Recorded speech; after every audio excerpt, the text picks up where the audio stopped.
Welcome to the news!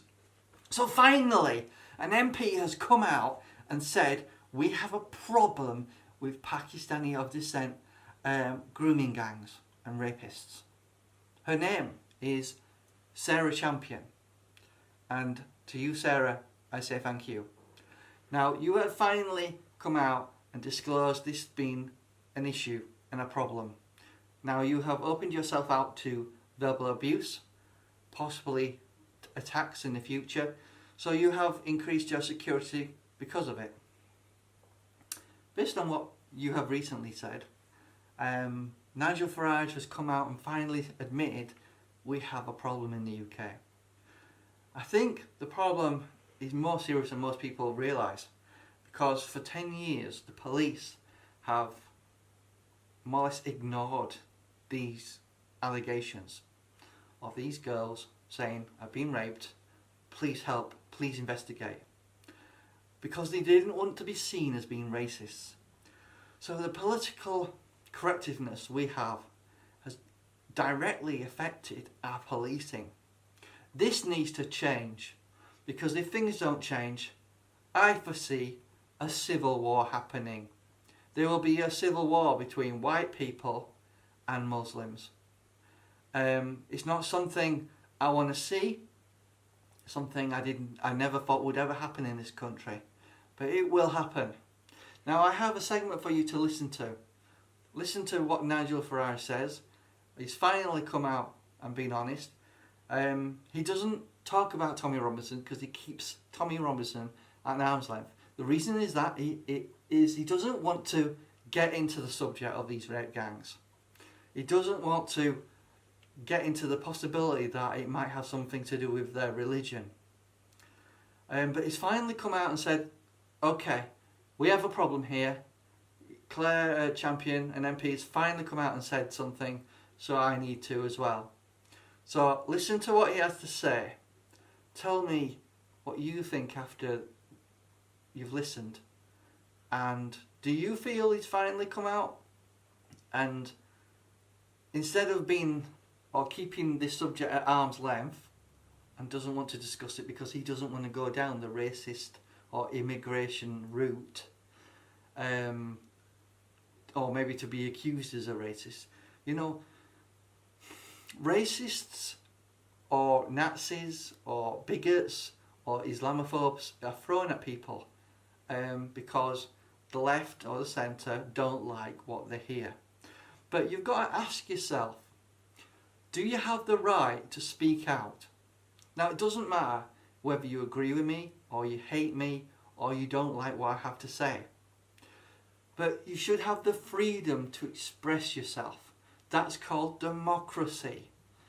If you stop people through hate laws from having the freedom to express what they feel, what they think, right, you become very much like the old Soviet Union, the current China, the current Iran regime, the current situation in Syria. You allow these dictators to murder and kill at will. We don't want to go down that route because you just end up having nations going to war with each other. That's what happened with Nazi Germany and the UK and America, and before you knew it, the entire continent, Europe, Russia, Australia, America was all at war with each other. And, you know, we need to preserve democracy in order to have a future. Now listen to what Nigel Farage has to say, and thank you for watching. But the story today that really grips me, and it goes back a few years in its origin.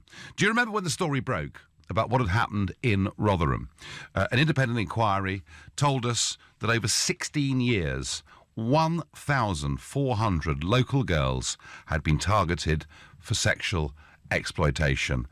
And, the report said, the abusers were said to be almost all of Pakistani origin. It was, I think, when it broke, one of the single most shocking things I've seen happen in this country in my lifetime. Sad to say, other towns and cities have had similar problems, but this one was the first one.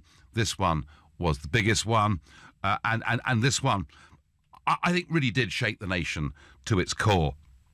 The Member of Parliament who took over that constituency was one Sarah Champion, and she wrote in the Sun newspaper last year, Britain has a problem with British Pakistani men raping and exploiting white girls.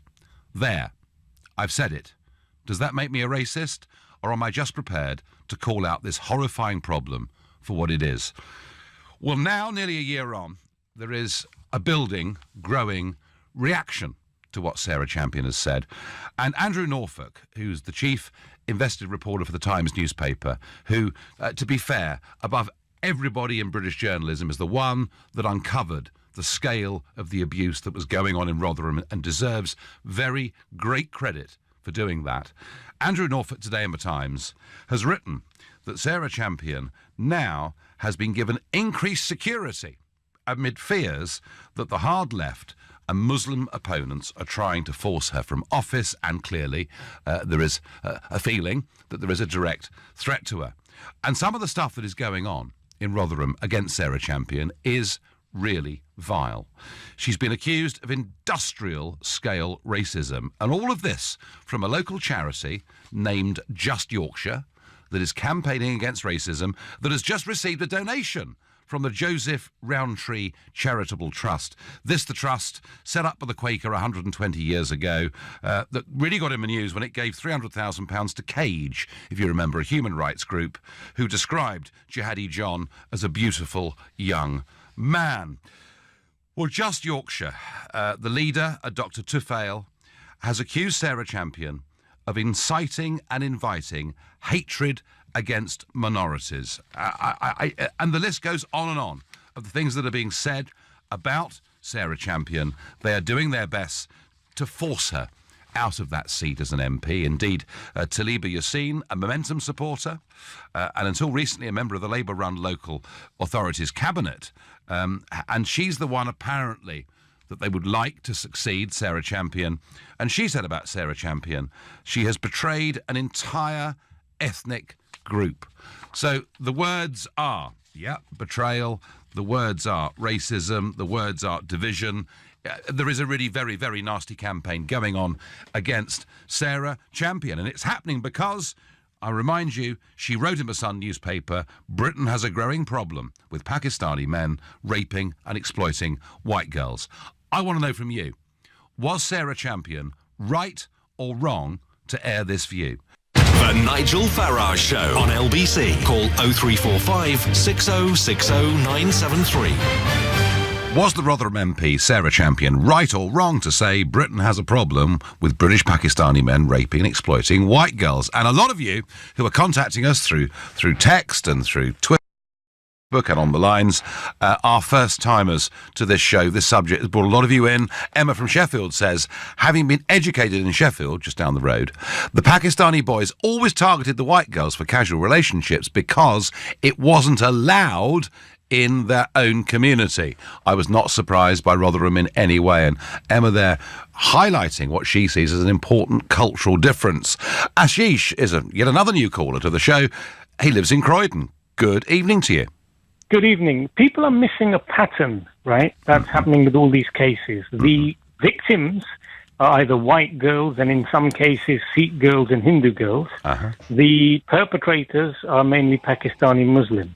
Now, this pattern is emerging and people, and to me, it's a hate crime because the girls they target are very rarely girls from the Muslim community. They always seem to be non-Muslim girls, whether it's white girls, Sikh girls or Hindu girls. Okay, so this disrespectful attitude to non-Muslim girls, in my view, is a hate crime, and it's not being recognized. And if people are going to say these guys don't know how, these grooming gangs don't know how to treat women, there's almost a double standard. They treat non-Muslim girls, Sikh girls, white girls, Hindu girls, disrespectfully, rape, abuse, etc., whereas the girls in their own Muslim community are protected and never touched.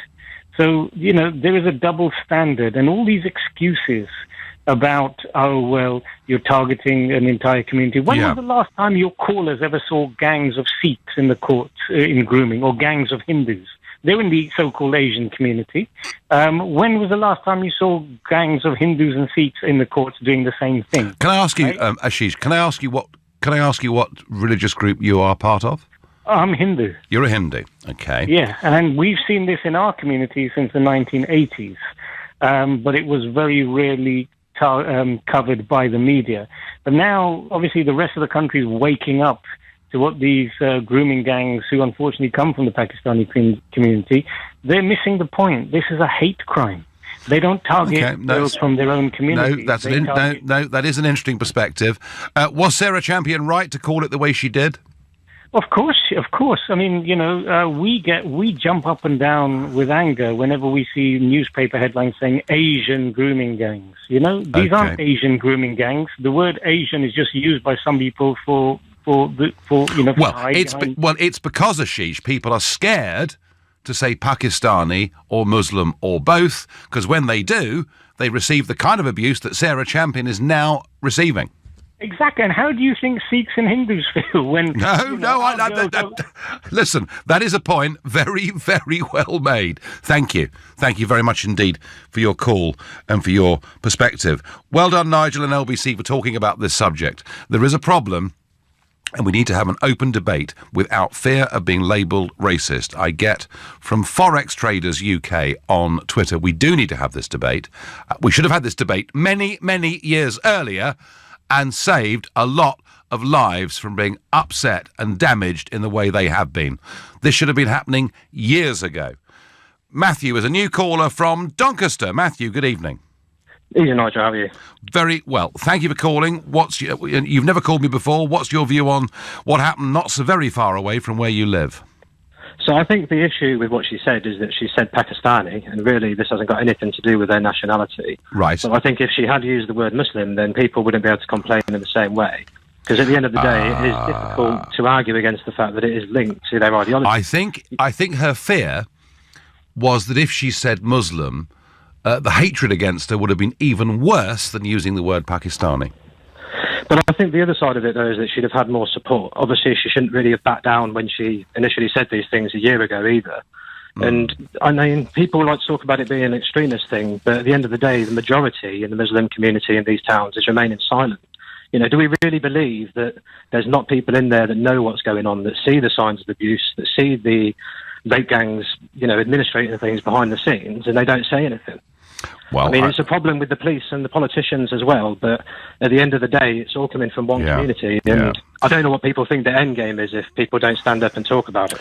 It's interesting, the point you make, Matthew, that she made these comments, she then sort of apologised a bit for them, and she's still getting abused a year on, and if you come out with a public statement and then you start to back away from it, actually you make it worse for yourself in many ways and not better. Look, there's no doubt, Matthew, that a blind eye has been turned to this by people in more than one community. That is absolutely right. Are you hopeful in any way that we can stop this from happening again? I'm hopeful that we can do that, but one thing I would like to ask, and it's just an honest question, and don't take it the wrong way, because I think you're a hero of mine, really. But don't you think that if you came back and you did become leader of UKIP again, then a lot of people in the party are going to be upset because Gerard's been able to talk about this, he's bringing this more to the forefront, whereas it's not something that you've not been willing to do or focus on. I mean, that. Oh gosh, Matthew! I mean, I have been singled out. I've been singled out for more abuse than anybody in British politics since 1945 for even daring to talk about immigration, which when I first started doing it in 2004 was something that was considered to be the exclusive preserve of the extreme right. So I have always wanted to talk about these issues, but I've always been careful to try and make sure that we talk about these issues in a non-racist, non-sectarian way. That's the point. Matthew, thank you for your call. I get by text, Sarah Champion was absolutely right. What she did was correct. Surely this backlash is exactly the reason the authorities didn't intervene at the time. I think Sarah is a brave woman for calling it out. She's not tarred a whole country, only stated the fact that it's a problem we have to address. So quite a lot of support now coming in for Sarah. Roger from Brentwood says, I feel she was right to highlight the problem in her constituency, but I don't think she was wise to... So she was right to do it, but she wasn't wise to do it. Well, in her own political interests, probably the best thing to do was to say absolutely nothing. Whenever it's referred to, but it happened before I was the MP. And she could have run a mile from this if she'd chosen to. She could have opted for the easy life, and she chose not to do so. James is a new caller from Mansfield. Good evening. Hi, Nigel. How you doing? I'm fine. What do you think, then? I think she was right to say it, but I think from my point of view, it's from a different perspective. From my point of view, I mean, clearly there's deviance in every society, but I think the origination of where these men were from absolutely were part of the reason, or not the main reason, why they were policed so badly. And actually, yes. The underlying failure in the police, if nothing else, exacerbated the issue. So I think her raising where these people were from and that there was an issue was absolutely key. Because we've got to look at making sure that going forward we don't fall down again because the policing takes a blind eye or the local community takes a blind eye. I mean, unless you're prepared to confront a problem honestly, you are never, ever going to find a solution to it. And I think that applies to virtually everything in life. James, I thank you. I've got time for one last quick caller. Susan, a new caller to this show from Stanmore. Good evening, Susan. Hello, Nigel. So was she right or wrong? I think she was absolutely right. Mm-hmm. And I think the problem should have been addressed 20 years ago. Yeah, well, so do I. So do I. But do you think, and Susan, I'm absolutely with you, 100%, I think she was right to highlight this problem, but was the language she used right? You know, when she says, and I'm going to quote it again because it's really important, when she said in that Sun piece, Britain has a problem with British Pakistani men raping and exploiting white girls, was that the right language to use? In my mind, absolutely right, because, you know, the reason we've got this to this point is because people have not been addressing the problem as it actually is. They've been dancing around the truth. Maybe if she said Britain has a problem with some British Pakistani men, it might be a little less difficult for people to get back at her. Yeah, no, yes, of course. If I was editing it, I probably would have written that. Yeah, okay, but, good. I think so many people in the last 20 years have been in big trouble by trying to address this problem. Yeah. And people have lost their jobs over the years when they've tried to bring this problem up, and the Labour councils have covered it up, and I think they're totally responsible, and I think something needs to be done radical. I'm not going to point the finger of blame at the Labour councils. I'm going to point the finger of blame at the entire British society who've been too cowardly in confronting an issue that is all too real. Sarah Champion had the guts to do it. She may not have got the words completely right, but she was right to do it. I believe that very, very strongly indeed. You've been listening to the Nigel Farage Show here on LBC. I'll be back tomorrow at 7. At 10...